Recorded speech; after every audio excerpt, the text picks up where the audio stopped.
Chamasi 2012-yillarda Click asoschilaridan biri Rustam Fayziyev o'zini kartasidagi pulini meni telefonimga 5 sekund ichida USSD kodi orqali tashab berganda, to'g'risi, o'zim ochilib qolgan edi. Chunki u davrlarda bironta bir hisobingizga pul tushirish uchun maxsus shoxobchaga yoki bo'lmasa bankka borishingizga to'g'ri kelardi. Ja bo'lmasa bironta bir kartani sotib olib, uni o'chirib turib, keyin hisobingizni to'ldirardingiz. Yulduzcha 880 panjara. Esladingiz-a? Albatta, bu USSD kodi orqali hisoblarga pul o'tkazish knopkali telefonlar davriga mos edi. Hozir esa smartfonlar davri ketmoqda. Click esa bu borada birinchilardan bo'lganligi uchun aynan bugungi kundagi smartfonlar orqali pul o'tkazish masalalariga allaqachon bir necha xil variantlarni bizga taqdim etib bo'lgan. Bugun biz Click ilovasining pul o'tkazmalari bo'yicha siz bilmagan fishkalar haqida gaplashamiz. Umummilliy brendning sizga bo'lgan mehrini his qiling. Biz boshladik. Click Boom. Bu funksiya orqali sizdan uzoq bo'lmagan insonga karta raqamini ham, telefon raqamini ham bilmasdan turib, xuddi bir Bluetooth orqali bironta bir rasm tashagandek. Bu anu choyxonada yig'ilib turibdi, pul tashab olinglar deydigan joylar uchun juda ham zo'r variant. Zamonaviy insonlar uchun juda ham qulay hisoblanadigan Click tomonidan o'ylab topilgan fishka. Albatta, bu funksiyani amalga oshirish uchun ikkala foydalanuvchimiz ham Click Boomni yoqishlari lozim. Kamera orqali plastik kartaga pul o'tkazish. Kamera orqali?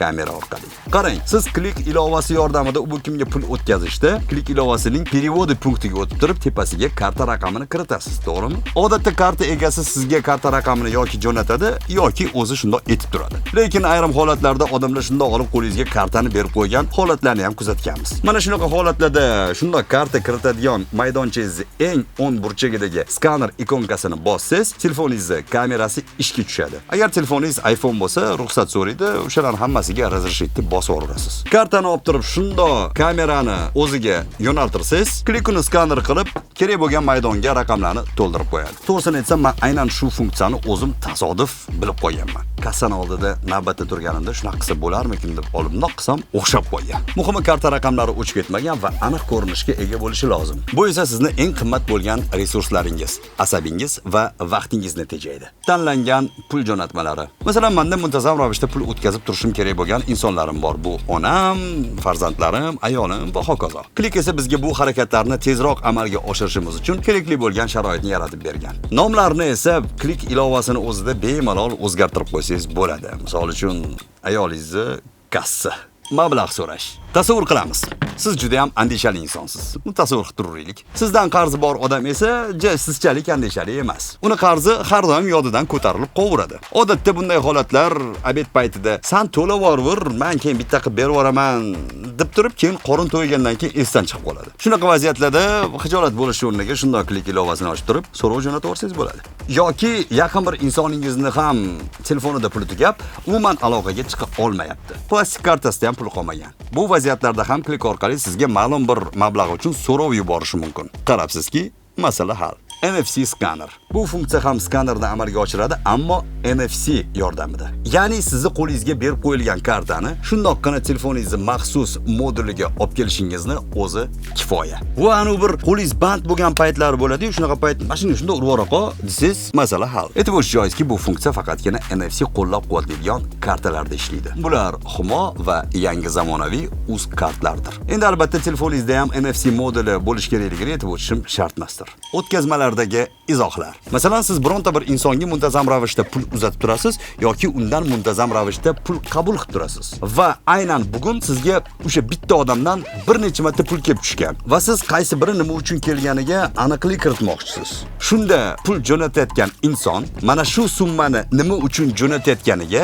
izoh qoldirib ketsa bo'ladi. Misol uchun bu o'tgan kundagi olingan tovar uchun, undan keyingisi esa bugungi tovar uchun. Shunda adashib ketmaysiz. My QR kod. Bu sizning shaxsiy QR kodingiz hisoblanadi. Uni yordamida siz karta raqamingiz yoki boshqa ma'lumotlaringizni birovga oshkor qilmagan holatda hisobingizga pul qabul qilishingiz mumkin. Masalan, bugungi kundagi zamonaviy freelancerlar va blogerlar uchun yoki streamlardagi donatlar uchun zo'r asqotadigan fishka. Inline o'tkazmalar. Bu pul o'tkazish formasi yordamida siz Click ilovasiga kirmasdanoq Telegram'ingizni o'zidan pul o'tkazishingiz mumkin. Buning uchun siz Telegramda suhbatdoshingizni chatiga ustiga sabachka click uz deb yozib turib, summani kiritib, jo'natish knopkasini bossiz, bo'ldi. Bu sizning vaqtingizni juda ham tejaydigan fishka hisoblanadi. Shaxsan o'zimdan kelib chiqadigan bo'lsam, men shunday telefonda gaplashtirib, hozir pulni jo'natib qo'yaman deb esimdan chiqib qoladigan vaziyatlar juda ham ko'p bo'lgan. Mana shunaqa vaziyatlarda ham juda ham asqotadigan fishkadir. Muhim qo'shimcha, bu funksiyadan foydalanish uchun siz